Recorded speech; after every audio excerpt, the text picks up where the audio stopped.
Whoa. Whoa. That is quite incredible what I've just seen there. That is quite something. I mean, that was basically just sort of everything that you could possibly want, from any kind of, animated show. It was more like a film, really, wasn't it? It was just so much happening all over the place. Just such an enthralling thing to just sort of even look at. I mean, it had kind of a vibe of Teen Titans, the finale to one of the seasons. I can't remember which one it was, that four-parter they had. Kind of a Mad Max feel, that chase at the end. All these different kind of plot points sort of coming together, little sort of bits and pieces of characters from previous episodes that we've seen. But interestingly enough, actually, very little Mabel and very little Stan, and Ford, got sort of taken out of the story quite quickly. But yeah, where to start? There's so much to talk about here. Yeah, first of all, I love the fact that even though obviously this is going to be like probably a 3-part, maybe 4-part story, who knows? I like the fact that there's a very obvious sort of end to this episode. They move on to a sort of different stage. This isn't just like the sort of first act of a feature-length episode or anything like that. There's a very sort of obvious kind of end. So what actually happens in this episode is very much sort of self-contained. And actually, the sacrifice you can make with stories like that when it comes to the first part is maybe very little happens in terms of the plot. And perhaps that's a little bit of the case here. We'll have to see how this develops later on. But you definitely sort of see the little sort of seeds of an interesting kind of finale developing here. With maybe Gideon taking a slightly different arc to his character, Wendy coming back and helping out with sort of different things here and there. And you see Stan and you see Mabel, but I guess they sort of figured maybe their roles are going to come later in the story. Perhaps they're going to play an important role. And Ford was taken out of it quite quickly as well, so I imagine he's going to come back sort of later on. This was very much about Dipper, though. This was very much sort of Dipper's part of the story, I think. Just finding out for himself, without Ford's help, to sort of how he's going to sort of try and help out in this situation.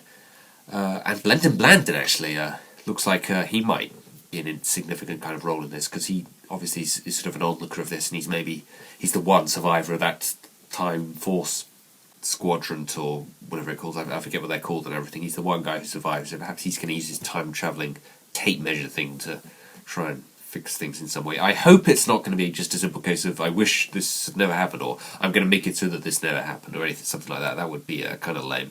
But yeah, definitely sort of showcasing, how formidable Bill is and the kind of power he has. Any sort of real powerful being, you throw in front of him, he just does away with them, like, instantly, like they don't even exist or anything. That's quite an ability he has there. And it sort of makes you wonder why he hasn't been able to sort of take power before. I guess the void thing, that I forget what it's called, that was encased in glass, I guess that was sort of the key to all his power or something. Oh, excuse me, I'm full of cold at the moment. That's why I have a bit of a groggy voice at the moment. But I hope that that's going to become important later on, with Blendon maybe going to play a key role to this. Because this is kind of appropriate, really, that I've been watching Rick and Morty kind of recently, because this does have more of a sort of vibe of Rick and Morty to it, with a bit of Mad Max thrown in there for good measure, because Blendon is also Morty in Rick and Morty. I mean, I think that actor does a few other roles in that show as well, but in the case of Morty, it is quite blatantly the exact same voice he uses, and that's kind of appropriate in a way. I kind of like, I don't know, I wonder if maybe someone who does the voice of Rick is going to come in, maybe, and it's going to be a little bit of a homage to that show. No, I think they had this whole show planned out back when, before Rick and Morty even started up, so no, I think that's just a coincidence.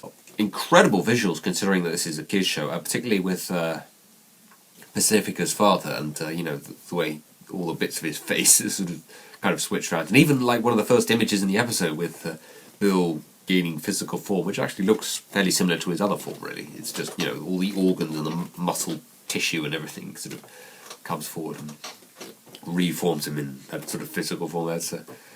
That's really kind of cool, and I really like the head, the severed head with the arm coming out the head. Really think, just sort of a sort of window into what his life is like. It's sort of like, imagine if you're like one of those kind of monster type creatures, which just sort of roams around trying to kill people, but you're actually sort of very sort of conscious of your life and who you are and what you're doing, but your whole existence is still just a head with an arm coming out of your head. That's kind of clever joke, because I've always wondered, kind of, in those kind of horror films, or in video games actually as well, when you're just sort of these kind of mutant type beings where you're mostly just an arm or a mouth, or all legs or something. What kind of a life is that, I wonder? What's it like to sort of have your whole existence be just this kind of deformed being that just goes around trying to eat people? So that was a really good joke, I thought. And the chase to the end, I was kind of hoping we were going to see a few more of those bubble things, because as soon as they showed them, I was thinking, oh, that's going to be a good opportunity for a few sort of good jokes. And there's a few sort of different things they could have done with that. They could have had, I don't know, computer-generated versions of them. They kind of had anime, I think, in there somewhere. They had live action. I was maybe thinking they were going to go maybe the Tron kind of route and have them be kind of live action, but also CGI at the same time, kind of thing. Maybe stick figures. They had silent film in there. There's a few other things they could have done with that. That would be kind of interesting, and it would have maybe been kind of interesting to see them actually stay inside those bubbles, maybe for a few minutes, or actually have maybe a bit of a fight scene in the middle of one of them. That would have been. I guess they just wanted a few sort of quick gags in there as quickly as possible, like that. Gideon's sort of transformation at the last minute. I don't know if maybe they have something a bit more planned with that sort of arc that he sort of goes on. That sort of turnaround happened a bit quickly for my liking, I thought. I thought it was just a few sort of clever words from Dipper about how, just him helping out Bill is not going to win Mabel over for him. If anything, it's going to make her hate him even more. It makes sense, obviously, but, if Gideon's been willing to go this far, in order to just have Mabel for himself like that, I'm not entirely sure why, just a few words from Dipper is going to convince him otherwise. So that all happened a little bit too quickly.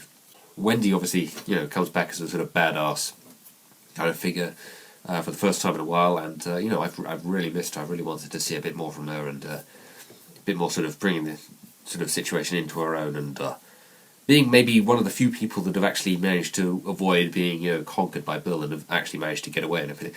That's always kind of interesting when you go into these sort of post-apocalyptic sort of situations, or some evil dictator comes in and takes over the whole world. The main characters always somehow get away and somehow survive just in their own little sort of world and everything. And it's always kind of weird how sometimes the main characters are just very sort of innocent or very sort of weak characters. You're sort of thinking, well, how have they managed to get away and nobody else has? I think A Bug's Life has a moment a bit like that. But here, Wendy, it actually does kind of make sense that she would be able to get away, because she acknowledges, she's been doing post-apocalyptic training or whatever it was that she said. So that's kind of cool that they actually sort of acknowledge that. And I like the way they acknowledge, I don't think Gideon and Wendy have actually ever met at any point during the series. So when Gideon meets him, he knows who she is, but I guess they never actually met during the series, which makes sense. They're not particularly important characters, to put together at any kind of point. I wonder if Pacifica managed to get away. They're maybe going to run into her at some point as well, because, it was just kind of interesting the way that she just appeared there at the beginning, thinking about maybe trying to do something about the situation, perhaps. But very kind of interesting the way that Stan and Mabel are both barely in it. So I think maybe they're planning something more with them at some point. But mostly this was just a really enjoyable episode just to look at visually, just all the creative stuff that they had going on in a kid show as well. It was just an absolute joy to look at. Had kind of a Teen Titans vibe to it, mixed in with a bit of Adventure Time maybe, and a bit of Mad Max as well.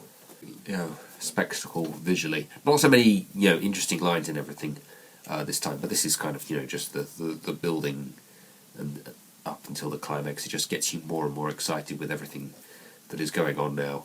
The new intro was brilliant. I thought it was fantastic, because I did remember thinking when that intro started up to myself, it felt a bit kind of weird. It's just like, there's so much sort of shit going down here. It's so awful, bizarre, and everything with what's going on now. And now we just have the regular intro. Suddenly now that does not feel right. And then suddenly, of course, the Bill style intro comes in and takes over. And like, okay, that does fit a lot better, really. Especially that image near the end with some of the townsfolk sort of dressed up in rags, sort of trying desperately to keep warm with Bill in the background as well. That's really good. That I thought the journals actually were going to play a bigger role in this. There was only going to be some solution in there, but no, Bill destroys them quite quickly. So this is definitely eliminating what I guess the writers maybe thought were going to be the obvious solutions to the situation. Ford was eliminated, Mabel is taken away, the journals are eliminated, time maybe is eliminated. So this is very much sort of saying that this is definitely something Dipper's going to have to do for himself. And another thing that reminded me actually of that finale in Teen Titans is that little thing they do at the end, for Mabel kind of thing. That's very similar to the For Raven thing that they do in Teen Titans. It is uncanny actually just how similar an environment that episode takes place in to the one that we see here. Definitely looks like hell, and I think that is definitely intentional. But yeah, just really enthralling to look at visually. Very appropriate episode right before Halloween as well. Really impressed that they were allowed to do something like this for a kids show as well, especially on Disney. An absolutely enthralling episode, and I can't wait to see what happens next. And I think there's 3 episodes left this season. I don't know if this is the final season or not. It definitely does feel like this is going to be, the series finale. This is going to be how everything ends. So, that it's kind of sad, but also exciting at the same time that the show is now building to a climax. And I love the way that they don't show what this jail bubble thing actually looks like inside. We have to wait until the next episode to see what things are going to look like inside there. But man, yeah, just in terms of building your suspense and building your excitement for the next episode, this was just a great experience all round. Okay, so that's that, guys, and this is another one where I'm sort of thinking seriously, like, when is the next episode? And I think it's another 2 weeks we've got to wait.